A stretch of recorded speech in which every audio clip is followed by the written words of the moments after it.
So what's up you guys, and welcome to my Game Week 12 analysis and Game Week 13 preview video. On a week where Arsenal finally won the North London derby after 7 attempts, and in a week where we've seen Bournemouth return to form again, let's take a look at how my FPL wildcard team got on.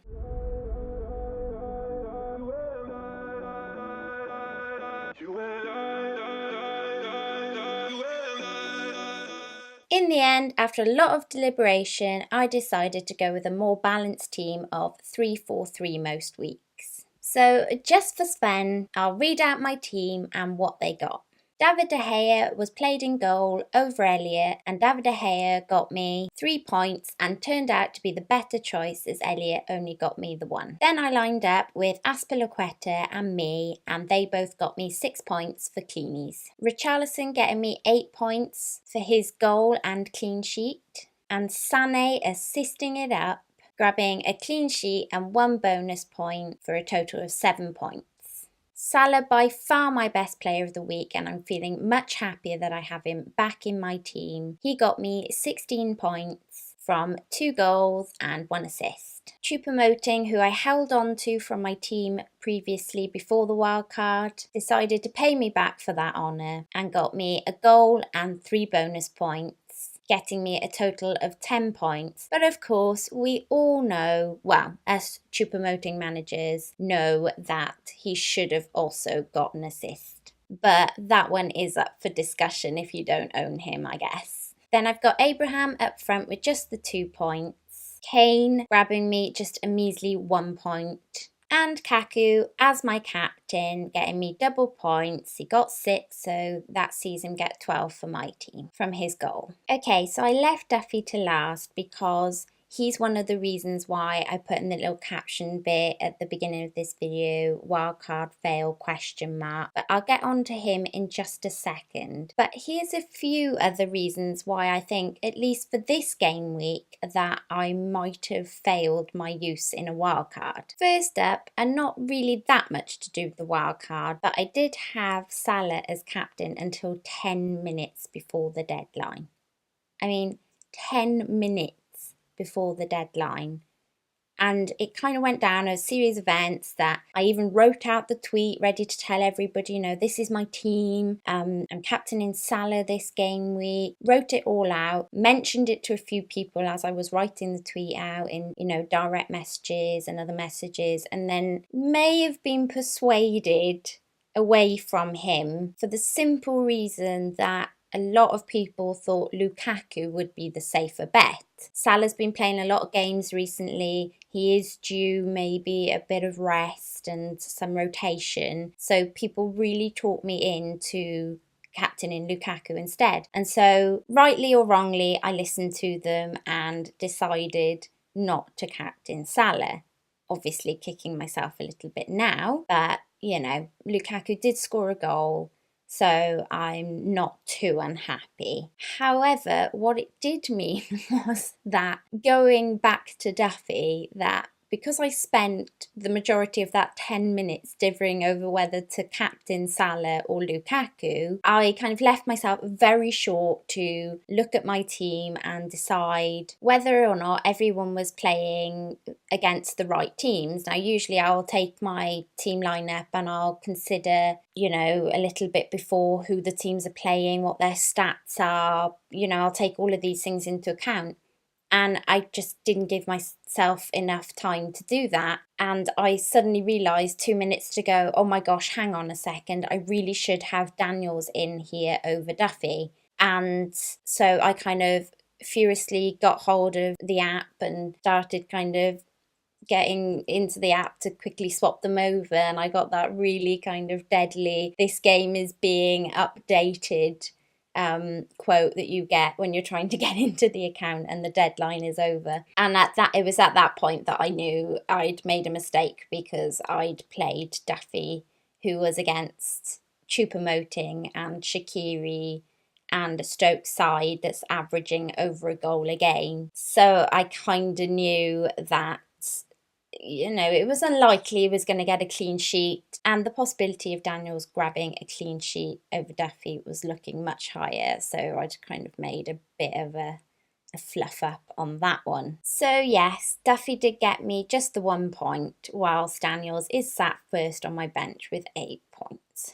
And I could now be sat on 90 points as opposed to 72. But I am above the average, so I'm just kind of happy about that. As terrible as it sounds, but no, I am very happy. Not really complaining much about the fact that I've finally managed to get above average. And I would just like to expand on why I'm questioning whether the wildcard was a fail by going back to Abraham, who now looks injured and may not play in the next match. And also he will be facing Chelsea in a few weeks, of which he cannot play. So effectively, you know, I've just brought in a player who effectively might not play for the next few weeks, when rather annoyingly I had Wilson sat in that spot I don't know how many times. Like, I'd put Wilson in and then I'd think, oh, I'm not sure, maybe I should have Abraham, and I put Abraham in.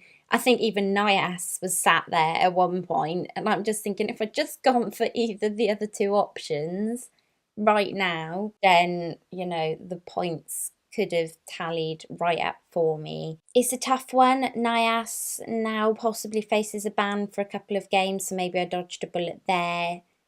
But, you know, I can't help but think really that maybe I kind of knew at the beginning of the season, if you've watched any of my videos back, that Bournemouth should be fantastic in attack this season. They have the players for it. And now with Callum Wilson back and Kingy back, it's kind of looking like they might kind of be the team that I was expecting them to be right from the beginning. So I'm a little bit annoyed that I didn't go with my gut on that one. And then to kind of top it all off, Ruben's played in the international. He also got the same injury that I believe, or a similar injury that I believe that Abraham has right now. I panicked, thought I can't buy an injured player and the wild card, especially as I need my bench to be fully playing in case of rotation come Christmas.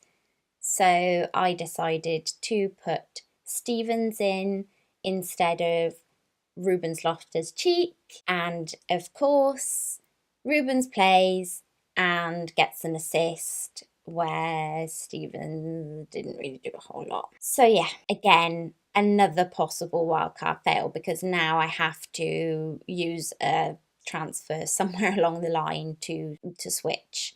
And also, with Rubens doing so well at his price, I may also miss, you know, some price rises on him. And as a kicker, I may have possibly stumbled across a defence for the up-and-coming Gameweek 13 that looks like it will be lucky to get me any points.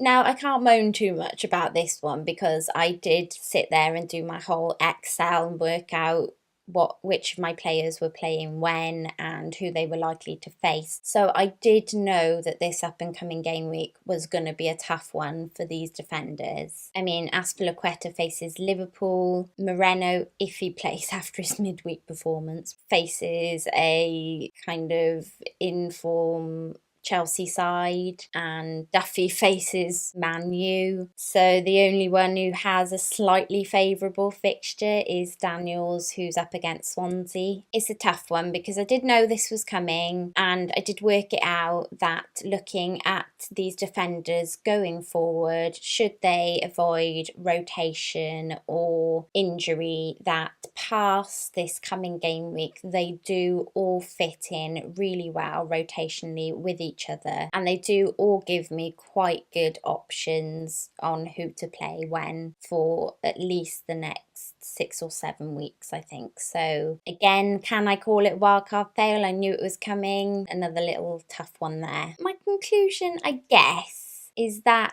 maybe this hasn't been that bad of a wildcard fail. When I look back on this, I have just had my second highest scoring game week all season. I was above average, and I think I took about a 200k rise in my overall rank as well. Plus, I do have somewhat of a plan going forward. You guys may have seen on Twitter and on Instagram that I posted an A team and a B team when I was considering my wildcard. Most people voted for the A team. There were a few people who also voted for the B team, but majority went with the balanced A team. What I did by changing one player in that A team price bracket wise, I left myself a buffer so that if I wanted to get to the B team, it would be possible. And that B team effectively is just myself changing Lukaku to Morata and Richarlison to Pogba. I've been wanting Pogba back in my team. Many of the people I chat to on Twitter will tell you I've been waiting for him to come back from injury. He was in my team before he got injured, and I wanted him back in my team as soon as he wasn't injured. Part of me regrets not getting him back in straight away on the wild card, but we couldn't be sure he'd definitely play this game week or for how long. And it's going to be a tough one taking Richarlison out for Pogba, because Richarlison is looking pretty deadly himself. And so I may be sat here contemplating going Kaneless. Yes, I said it. Kaneless. Now, don't get me wrong, I'm not jumping yet. I mean, he did score midweek, so I'm not running straight out there with my transfer to get him out. But previously, I have made brave moves like this where I've sold a really big player who should be doing well and hasn't done well for a more informed player, and it has seen me kind of shoot up the ranks. And so if Kane doesn't do well against West Bromwich Albion, Lukaku does really well this game week, and Morata also does really well this game week, and I'm looking at teams around me that are going Kaneless and they're rising. It's going to be very hard not to consider giving Morata Kane's place and maybe using the extra funds. I'm not sure, I need to check, but maybe using the extra funds to go cheaper to Pogba, which in the long run, could get me more points. But as I say, I'm kind of sitting on that one. I'm just considering at the moment my options, but it is nice to have options. Whereas before my wildcard, it really didn't feel like I had any options or whatsoever. So on the options ticket, at least we can call my wildcard a success. And now that I'm feeling a little bit more positive about my team going forward, let's take a look at how I line up in game week 13. I'm going to stick with Lukaku and Kane up front. Obviously, I mean, if you have these players, you're not looking to bench them. If I keep Abraham, I'll play him. And if I swap him to Wilson, I will put Wilson in that third striker spot. Then my midfield is going to, barring any news before the game week, is just going to line up as it was last week. So Choupo-Moting, Richarlison, Salah and Sané. And then we have my three poor defenders at the back. Obviously, I'm going to put Daniels in because he has the best favourable fixture out of my other defenders. But I'm going to put Aspie in the hope that he can grab me some attacking points. And then I'm going to pit me against Arsenal because I'm just kind of hoping it's the better option out of Duffy against Man U and Moreno against Chelsea. And my captaincy is between three players. Realistically, I'm looking at Kane, I'm looking at Lukaku, and I'm also considering a cheeky punt on Sané. He didn't play midweek in the Champions League, so when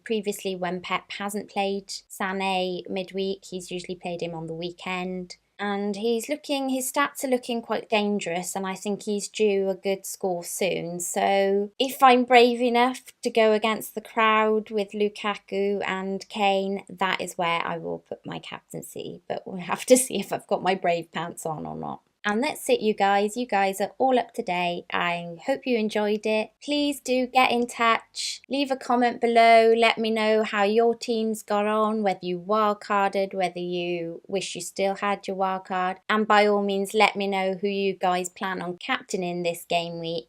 And if you don't want to leave a comment below, you can always pop me a tweet on Twitter at NymphriaTV. But until next time, please don't forget to like, contribute, subscribe, and do all those fabulous things. Nymphria out.